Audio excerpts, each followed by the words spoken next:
One Ayyappa के बारे में के.आर. वेदनाथन लिखते हैं कि प्रसिद्ध सबरीमाला के ऊपर स्थापित भगवान अयप्पा मंदिर के बारे में यह माना जाता है कि कभी यह बौद्ध तीर्थ थे। वेदनाथन लिखते हैं कि केरल में भगवान अयप्पा को धर्मशास्ता भी कहा जाता है।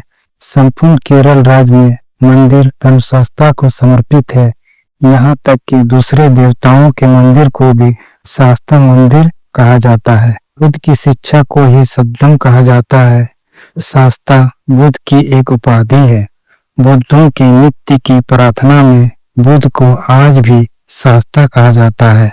अमरकोश में बुद्ध का एक नाम शास्ता कहे जाने का उल्लेख है। ऐसा प्रतीत होता है कि देवता का रूप तो बदल गया पर नाम अभी भी प्रचलित है। देवता के वर्तमान रूप को शिव अथवा विष्णु का पुत्र कहा जाता है। इस संबंध में वेदनाथन लिखते हैं, कहानी इस प्रकार है कि जब समुद्र मंथन के समय समुद्र से अमृत निकलता तो उसको प्राप्त करने के लिए देवों और असुरों में संग्राम छिड़ गया। असुरों को अमृत न मिले इसके लिए विष्णु ने मोहिनी रूप धारण करके असुरों को अपने रूप जाल में फंसाकर असुरों का ध्यान अमृत की ओर से हटाकर अपनी तरफ किया ताकि देवगण अमृत को आपस में बांट ले। शिव मोहिनी के ऊपर आसक्त हो गए। यह कहा जाता है कि शास्ता की उत्पत्ति शिव और मोहिनी के मिलन से हुई है। वेदनाथन आगे लिखते हैं कि सबरीमाला मंदिर के दरवाजे सभी के लिए खुले हैं, चाहे वो किसी भी जाति, धर्म, नस्ल और सामाजिक स्तर का हो। यहाँ ऊंच नीच, अमीर गरीब सब बराबर हैं। सभी अयप्पा के भक्त कहे जाते हैं। यहाँ भक्त को ही भगवान की संज्ञा दी जाती है। अयप्पा को भक्तों द्वारा सबरीमाला की तीर्थ यात्रा ही स्वयं में अत्यंत पुण्य का कार्य माना जाता है।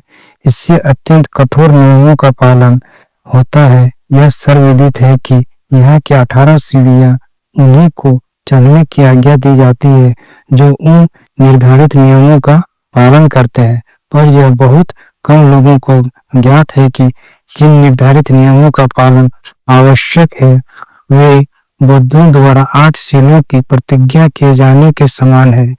इससे यह स्पष्ट संकेत है कि यद्यपि रूप बदल गया है पर परंपरा अभी वही है। टी.ए. गोपीनाथ राव लिखते हैं कि पुराने संस्कृत साहित्य में इस देवता का कोई उल्लेख नहीं है। किसका? अयप्पा का।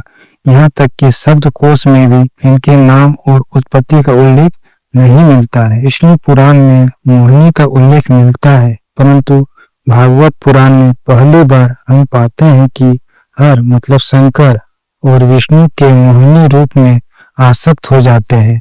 हर और हरि मतलब शंकर और विष्णु के संयोग से आर्य, शास्ता अथवा हरिहर पुत्र का जन्म होता है। शास्ता नाम के संबंध में श्री राव कहते हैं कि शब्द शास्त्र के अनुसार इस शब्द का अर्थ शासक होता है तथा कभी कभी यह अध्यापक तथा पिता के संदर्भ में भी प्रयोग होता है।